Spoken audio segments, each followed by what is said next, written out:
சித்தர் வணக்கம்.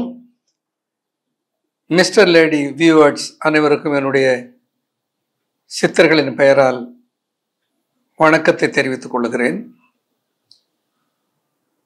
நீரிழிவு என்கின்ற ஒரு பிணிக்கு சித்தர்கள் ஏராளமான மூலிகைகளை சொல்லி இருக்கிறார்கள். ஒவ்வொரு மூலிகையிலும் அந்த நீரிழிவினாலே வருகிற பக்க விளைவுகளையும் அகற்றுகிற ஆற்றல் இருப்பதாக சித்தர்கள் நீரிழிவுக்குரிய மூலிகைகளை தேர்ந்தார்கள். அப்படி தேர்ந்த மூலிகைகள் பலவற்றை ஒன்றாக சேர்த்துதான் இனிபன் என்ற ஒரு மூலிகை தயாரிப்பை நான் உருவாக்கினேன். நான் பலர் சொல்லுவது இதெல்லாம் எங்களுக்கு அத்தனையும் சேகரிக்க முடியாது, நீரிழிவுன்னு வந்துட்டா எப்படி நியூரோபதி, ரெட்டினோபதி, நெஃப்ரோபதி என்று பல வகையான பதி வந்து விடுகிறது.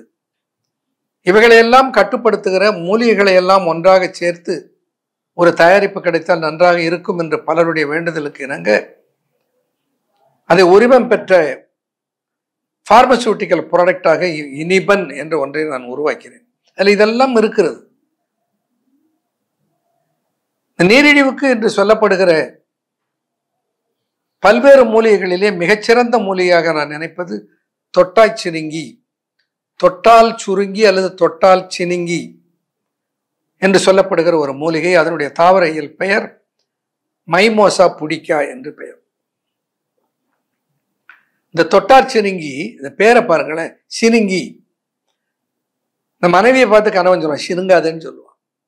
இந்த சினுங்கிறதுனா என்ன அர்த்தம்னா கொஞ்ச நேரத்தில் அது சரியா போயிடும், கோபம் இல்லை, அது சினுங்குதல். அது மாதிரிதான் இந்த தொட்டா சினுங்கினுடைய இலை இருக்குது பாருங்க, இந்த தொட்ட உடனே அப்படியே சினுங்கிக்கும். தொட்டால் சினுங்கி அல்லது தொட்டார் சுருங்கி, அந்த இலையெல்லாம் பாருங்க சுருங்கி போயிடுச்சு தொட்டதுனால. அதனுடைய மலர் வந்து ரோஸ் கலர்ல அதனுடைய பூ இருக்கும், தொட்டாச்சினுங்கினுடைய பூ. நீரிழிவு நோய் என்றால் அதை தடுக்க முடியாது. பெற்றோர்களுக்கு இருந்தால் அது பிள்ளைக்கு வந்துவிடும். உடல் பருமனானால் அவர்களுக்கு வந்துவிடும். இப்பெல்லாம் பாருங்க நிறைய ஸ்டெராய்டு இன்ஜெக்ஷன் போட்டுக்கிட்டா டயபெட்டிஸ் வந்து விடுகிறது. உடல் பருமன்ல டயபெட்டிஸ் வந்து விடுகிறது, பாரம்பரியமாக வந்து விடுகிறது. இப்போ இந்த டயபெட்டிஸை வராமல் தடுக்க முடியுமா என்று கேட்டால் முடியாது என்று அறிவியல் உலகம் சொல்லுகிற போது சித்தன் மட்டும் துணிந்து சொன்னார், நீரிழிவை தடுக்க முடியும். மேக நீரை தடுக்கும் மெதினியில் பெண் வசியமாகி உண்ணி நல்கும், தேகமதில் கட்டாக தோணுகின்ற காலை துரத்தி விடும் தொட்டார் சினுங்கி அதுதான் என்று சொல்லுகிறார். மேக நீரை தடுக்கும். மேக நீர் என்றால் டயபெட்டிஸுக்கு இன்னொரு பேர். நீரிழிவை வராமல் தடுக்கிற ஆற்றல் அதற்கு இருக்கிறது. அப்படின்னு என்ன அர்த்தம்? பேங்க்ரியாஸுக்குரிய சத்து பொருள் அதுல இருக்கிறதுன்னு அர்த்தம். நாம் அப்படிதான் அறிவியலுக்கு பொருள் கொள்ள வேண்டும். சித்தர்கள் பேங்க்ரியாஸ்ன்னு சொல்லல. இந்த சித்தர்கள் ஒன்றை சொன்னார்கள், மேக நீரை தடுக்கிற ஆற்றல், வராமல் அதை நிறுத்துகிற ஆற்றல் தொட்டாச்சினுங்கிக்கு இருக்கிறது. மேக நீரை தடுக்கும். அடுத்து சொல்றார் மிக முக்கியமான பண்பு, மெதினியில் பெண் வசியமாகி உண்ணி நல்கும். பெண்ணை வசியப்படுத்துகிற மூலிகை. பல பேர் இதுக்கு தவறாக பொருள் கொண்டு விட்டார்கள். இந்த மூலிகை ஒரு மாந்திரிக மூலிகை. இதை கொண்டு வந்து உச்சாடனம் பண்ணி மந்திரமெல்லாம் சொல்லி ஜபித்தால் அதை கொண்டு பெண்களை வசியப்படுத்தி விடலாம். இப்படியெல்லாம் தவறாக பொருள் கொண்டு விட்டார்கள். அது அப்படி அல்ல பொருள். பெண் எப்பொழுது வசியமாவள் ஒரு ஆணிடத்திலே நல்ல ஆண்மை உள்ளவனாக அந்த ஆண் இருந்தால் அந்த பெண் அவளை பிரிய மாட்டாள், அவளை விரும்புவாள், அவளிடத்திலே வசியமாவாள். அந்த ஆண்மையை பெருக்க வைக்கிற ஆற்றல் இந்த மூலிகைக்கு இருக்கிறது. நீரிழிவு வந்துட்டா என்ன ஆகும்? ஆண்மை சரிவு வரும். இந்த ஆண்மை சரிவை வராமல் தடுத்து சர்க்கரையினுடைய சத்தையும் ரத்தத்தில் கூடாமல் குறைத்து ஆரோக்கியத்தை தருகிற ஆற்றல் இந்த தொட்டாச்சினுங்கிக்கு இருக்கிறது. அதனாலதான் தேர என்ன சொல்றார், மேக நீரை தடுக்கும் பெண் வசியமாகி உண்ணி நல்கும். இன்னொன்னு டயபெட்டிஸ் டெர்மடைட்டிஸ் என்று சொல்வார்.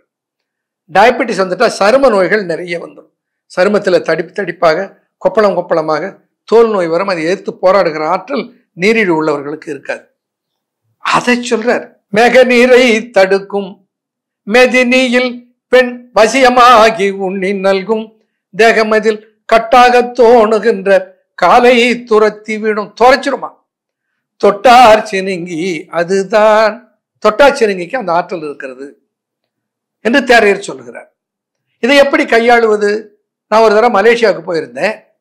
இங்க லங்காவி என்கிற இடத்துக்கு சுற்றுலா சென்றிருந்தேன்.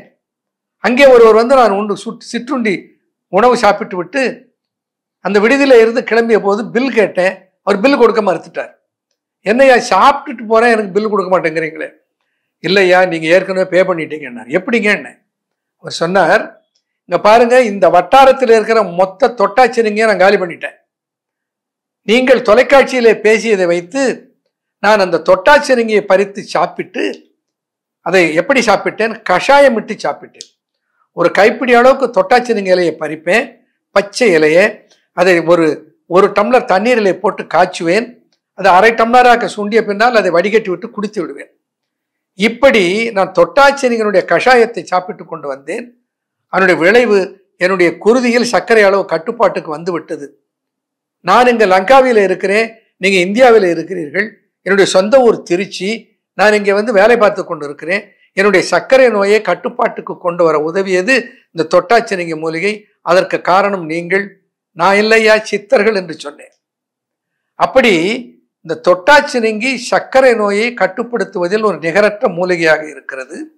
அத்தோடு கூட சர்க்கரை கூடுதலினாலே ஏற்படுகிற ஆண்மை செறிவு, இன்னும் பல்வேறு வகையான குறைபாடுகள் என்று சொல்லுகிற சரும நோய்கள், சர்க்கரை அளவை குருதியிலே குறைத்தல், இவைகளையெல்லாம் செய்கிற வல்லமை இந்த தொட்டாச்சினிங்கிக்கு இருக்கிறது. அதனால தான் நான் இனிமேல தொட்டாச்சினிங்கியும் சேர்த்தேன்.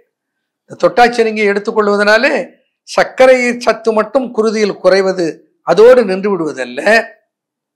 ஆனால் சர்க்கரை நோய் நீடித்து இருக்கிற போது வருகிற பல்வேறு குறைபாடுகளிலே ஒன்றாக இருக்கிற ஆண்மை சரிவையும் இது சரிப்படுத்துகிறது. அதனால தான் நம்ம தொட்டாச்சினிங்கி சர்க்கரை நோய்க்கு மிகச்சிறந்த மூலிகையாக சித்தர்கள் பரிந்துரை செய்தார்கள்.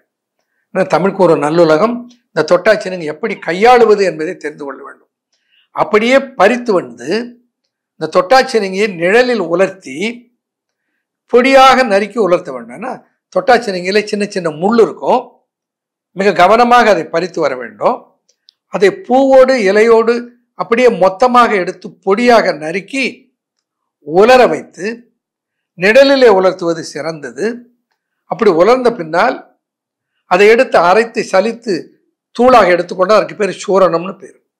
சித்தர்கள் தேர்ந்த அறிஞர்களாக அறிவாளிகளாக இருந்தார்கள் என்பதற்கு ஒரு சான்று என்னன்னா, இந்த மூலிகைகளை எல்லாம் பொடி செய்கிற போது பொடி என்று ஒரு பெயர் வைப்பார்கள், சூரணம் என்று ஒரு பெயர் வைப்பார்கள், வஸ்திரகாயம் என்று ஒரு பெயர் வைப்பார்கள். இப்பெல்லாம் நாம அறிவியல் உலகம் சொல்லுது, எந்த ஒரு பொருளையும் எவ்வளவு சன்னமாக அதை மாற்றுகிறோமோ அவ்வளவு நன்றாக அது வேகமாக செயல்புரிவார்கள் தான் நானோ பார்ட்டிகிள்ஸ் என்று இன்றைக்கு சொல்லுகிறார்கள். அவைகள் வேகமாக வேலை செய்கிறது என்று சொல்லுகிறார்கள். சித்தர்கள் அப்படியே இடித்து தருவதை பொடி என்றார்கள். இந்த சல்லடையிலே சலித்து இந்த திப்பி எடுத்து விட்டு கிடைக்கிற பொடியை சூரணம் என்று சொன்னார்கள். அந்த சூரணத்தை எடுத்து துணியை வேடு கட்டி துணியிலே சலித்தால் அது இன்னும் சன்னமாக மைக்ரோஃபைண்டாக கிடைக்கும். அதை வஸ்திர காயம் என்று சொன்னார். வஸ்திரம்னா துணி, வஸ்திர காயம் என்று சொன்னார்கள். அப்படி மூலிகைகளை எல்லாம் கையாளுகிற போது சித்தர்கள் சொன்ன வழிமுறையிலே மைக்ரோஃபைண்ட், இப்பொழுதெல்லாம் இந்த மைக்ரோஃபைண்டாக அரைப்பதற்கே எந்திரங்கள் வந்து விட்டன. அப்படி மைக்ரோஃபைண்டாக அரைத்து கையாளுகிற நெறியை உலகுக்கு முதலில் அறிமுகம் செய்தவர்கள் சித்தர்கள் என்று பெருமையோடு சொல்லிக் கொள்ளலாம். தொட்டாச்சினிங்கியை பயன்படுத்தி சரீரம் சினுங்கி போகாமல் காத்து நலமுடன் வாழ்வோம். நன்றி, வணக்கம்.